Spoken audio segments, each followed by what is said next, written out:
Rudal jelajah BrahMos India gagal uji, tembak baru melesat sudah jatuh.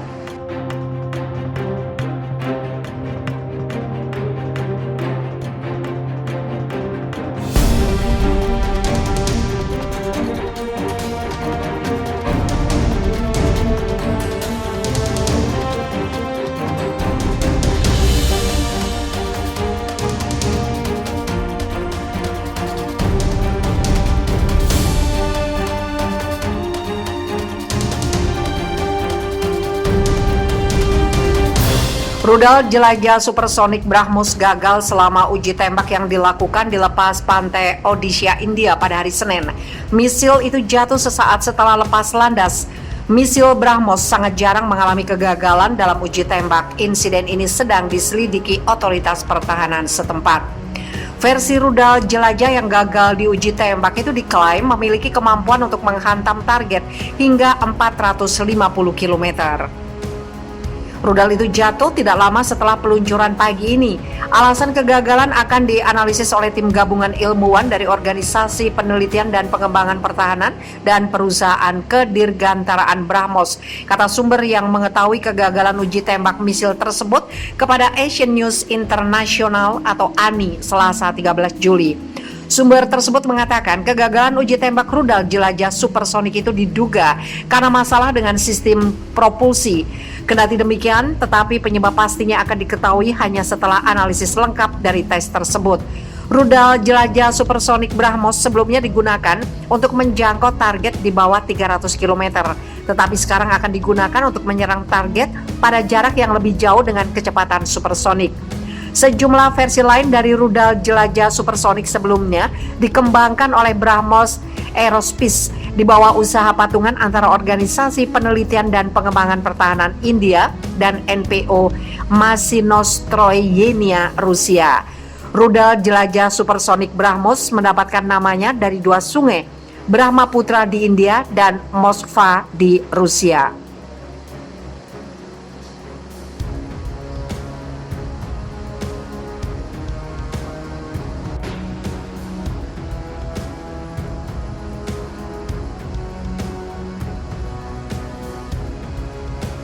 Presiden Palestina siapkan daftar tuntutan untuk Israel.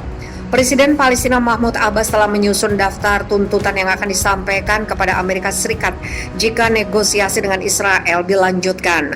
Dalam laporan Channel 12 Israel, daftar tuntutan itu dibuat ketika pemerintah Presiden Amerika Serikat Joe Biden akan mendorong kembali dialog Israel-Palestina yang terhenti sejak 2014. Menurut sumber, daftar tersebut mencakup beberapa tuntutan termasuk pembukaan kembali institusi Palestina di Yerusalem Timur yang dilarang oleh polisi Israel dan Badan Intelijen Israel atau Shin Bet pada 2001. Tuntutan tersebut juga meminta agar status quo di Masjid Al-Aqsa dipulihkan, mengurangi kunjungan pemukim ke Komplek Al-Aqsa dan meningkatkan status utusan Palestina. Tuntutan tersebut mencakup penghentian pengusiran warga Palestina dari rumah mereka di Yerusalem Timur seperti lingkungan Sheikh Jarrah dan Silwan. Abbas juga menuntut pembebasan kelompok keempat tahanan Palestina yang telah ditahan oleh Israel sebelum 1993. Selain itu, Palestina juga menuntut agar Israel menghentikan ekspansi pemukiman di wilayah Palestina yang diduduki, termasuk di Yerusalem Timur, dan evakuasi semua pos pemukiman dari tanah Palestina. Daftar tersebut mencakup pengalokasian di area C yang mewakili sekitar 60% wilayah tepi barat, digunakan untuk pabrik, pembangkit listrik, dan proyek pariwisata.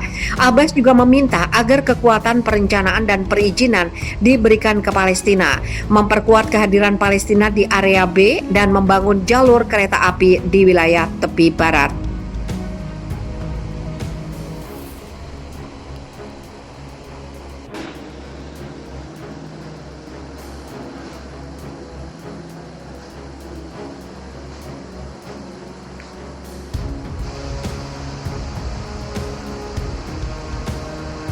Seorang miliarder Israel didakwa sekongkol dengan agen intelijen Iran.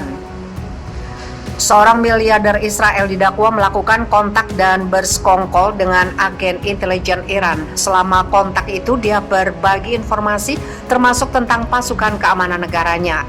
Yakub Abu Al-Kiaan dikenal sebagai raja konstruksi Israel dari komunitas Badui. Miliarder yang menjadi pusat investigasi terbaru Sinbad tersebut pernah menjadi kandidat anggota Knesset atau parlemen. Dia juga pernah dianggap sebagai pesaing oleh mantan Menteri Pertahanan Israel Moshe Yaalon pada 2019.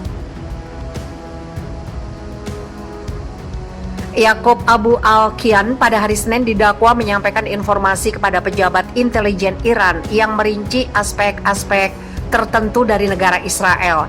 Dia didakwa di pengadilan distrik Ashkelon di Beersheba yang secara khusus didakwa melakukan kontak dengan agen asing dan mengungkapkan informasi kepada musuh negara. Dinas Keamanan Sinbad merinci kasus ini setelah perintah pembungkaman atas kasus tersebut dicabut sebagian. Menurut rincian dari Sinbad, Abu Al-Kiaan diduga terus berhubungan dengan Haidar Al-Mashadani, seorang pria Lebanon Irak yang bertindak sebagai perantara otoritas intelijen Iran. Laporan lain dari media Israel menyatakan informasi yang diserahkan ke agen intelijen Iran sebenarnya bukan informasi rahasia. Bahkan diyakini bahwa data intelijen yang disetor Abu Al-Kiaan adalah informasi yang tersedia untuk umum.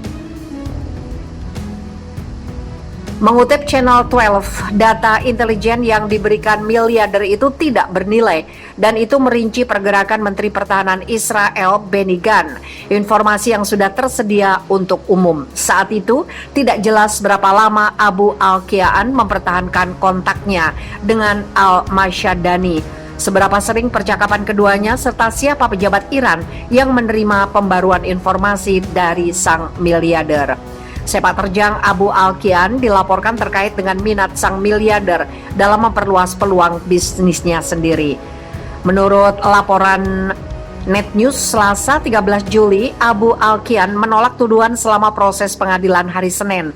Dia bersumpah bahwa dia tidak melakukan pelanggaran keamanan nasional. Dia kemudian memilih untuk sepenuhnya menarik pengakuan masa lalunya setelah menyatakan bagian dari pernyataan sebelumnya dibuat-buat.